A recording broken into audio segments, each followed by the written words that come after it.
You know what was so wrong about the Soviet gulags?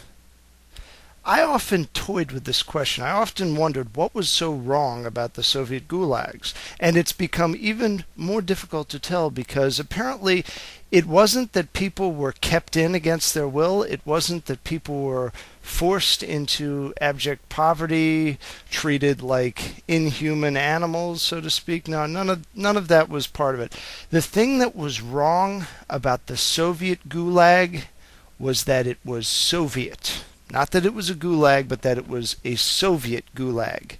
If the Soviets had been Americans, it would have been A-OK.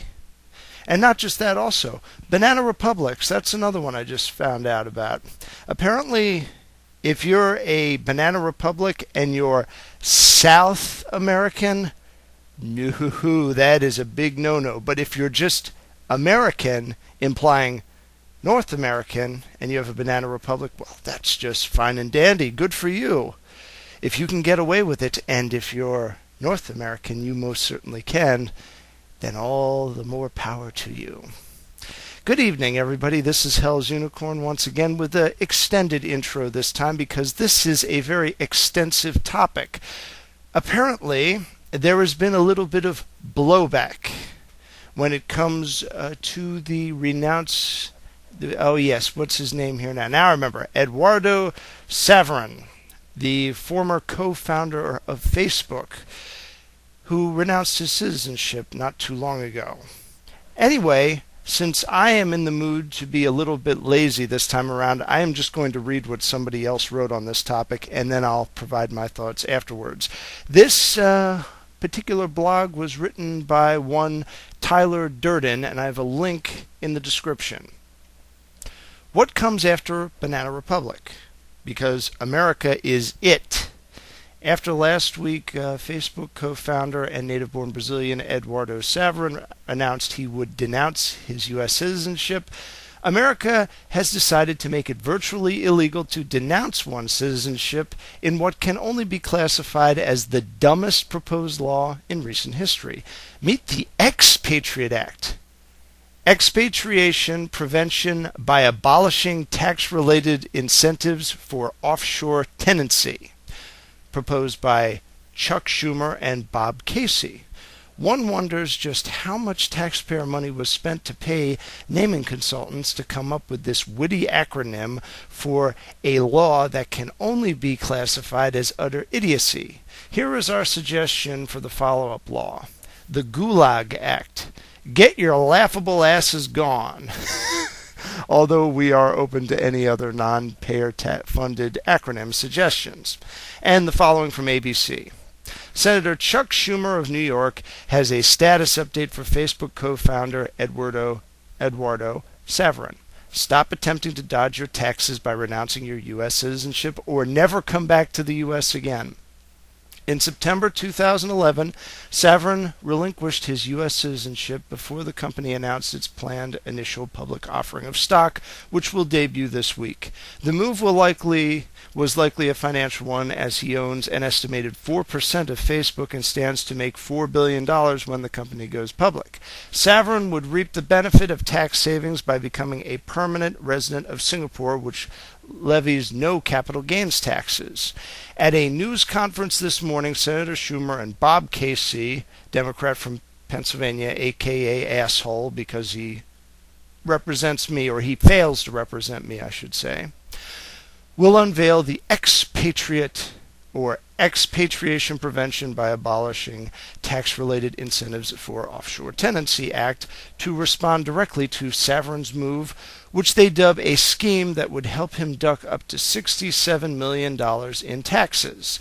The senators will call Saverin's move an outrage and will outline their plan to reimpose taxes on expatriates like Saverin even after they flee the United States and take up residency in a foreign country. Their proposal would also impose a mandatory 30% tax on the capital gains of anybody who renounces their U.S. citizenship. The plan would bar individuals like Saverin from ever re-entering the United States again. Eduardo recently found it more practical to become a resident of Singapore since his plans to move there for an indefinite period of time, Tom Goodwin, Saverin's spokesman, told Bloomberg News in an email. Last year, 1,700 people renounced their U.S. citizenship. So, allow me to provide my thoughts on this real quick. Eduardo Saverin, I'm going to start off by talking to you.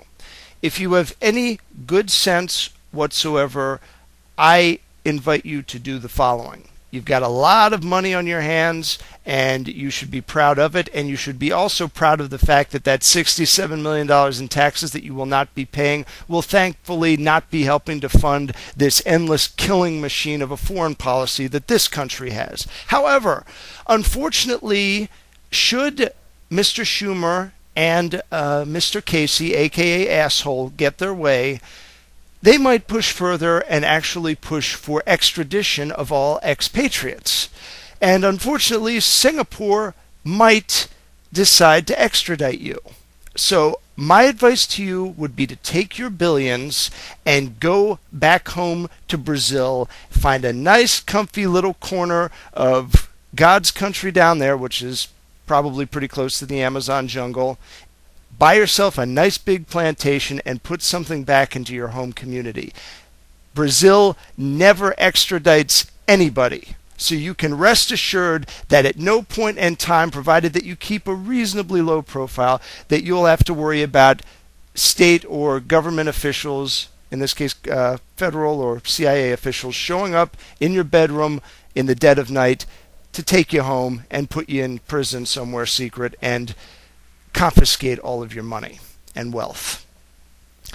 And for the rest of you out there, you mindless fools that show up to the polls and vote, if for some reason down the future you find yourself fortunate enough to make a lot of money, enough to show up in the IRS databanks and as a person of interest, believe me, I will not envy you for what you'll be in for if stuff like this is allowed to continue. All right? Chuck Schumer, I understand it, all right? The guy is in love with the concept of controlling other people and other people's money. He has been for as long as he's been around. I mean, he's in love with the idea of controlling whether or not people can protect themselves. He's the most anti-gun person in America. He's in love with controlling how people decide to spend their money. That's not surprising. But Bob Casey is a little bit of a different case, I'm sorry to say. Bob Casey, I think in his case, I think it's just because the strange-looking priest at his catechism class may have touched him in a no-no place. That's the only thing I can think of in his case, because this kind of crazy is not normally his territory. Bob Casey likes to keep a reasonably low profile, even though he's got all of that warped, quasi-corporatist socialistic sense of social justice that the Catholic Church likes to push nowadays. But I can't say I'm disappointed in either of these two regardless, because, fascism, once known, ceases to be a surprise. And if there's no surprise, there's no real outrage. So feel free to comment on this. Let me know what you think. Until next time, with prudence to myself and benevolence to all of you, good evening.